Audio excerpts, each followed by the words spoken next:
इस वीडियो में हम इंटरेस्टिंग सा इजी सा कंसेप्ट देखने वाले हैं, रेगुलर एंड इर्रेगुलर वर्ब्स के दरमियान डिफरेंस। तो रेगुलर वर्ब्स बेसिकली वो वर्ब्स होते हैं जो कि पास्ट की जो फॉर्म जो है वो ईडी के साथ शो कर रहे होते हैं।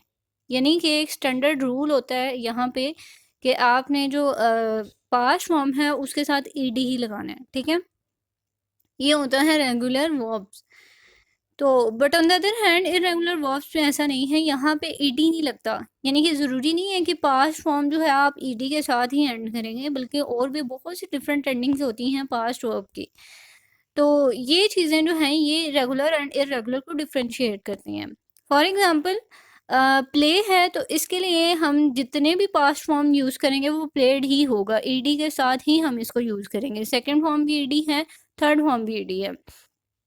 डांस है तो उसका भी डांस्ड ही होगा, सेकंड एंड थर्ड फॉर्म जो है वो डांस्ड ही होगी। लुक है तो इसकी सेकंड फॉर्म जो है वो लुक्ड ही होगी। But on the other hand run है तो ये इसका हम रन तो नहीं ना कहेंगे कि इसकी सेकंड फॉर्म रन हो गई है। ये तो नहीं, इसके साथ तो नहीं ईडी लग सकता। इसके साथ क्या होगी, इसकी सेकंड फॉर्म रैन होगी, थर्ड फॉर्म इसकी रन होगी। तो ये जो है ये ना इरेगुलर फॉर्म आ गया कि वो स्टैंडर्ड रूल जो था उससे हम डेविएट कर गए कि हमें ईडी जो लगाना होता है पास्ट फॉर्म के साथ, इसलिए हमने कह दिया कि ये इरेगुलर वर्ब है।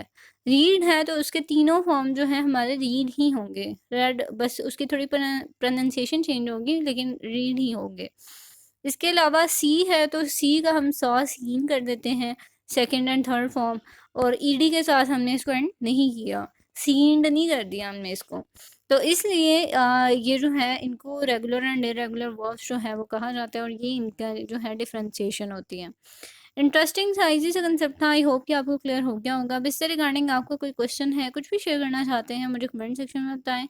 अपना और अपने प्यारों का बहुत सा ख्याल रखिएगा। मिलते हैं नेक्स्ट वीडियो में।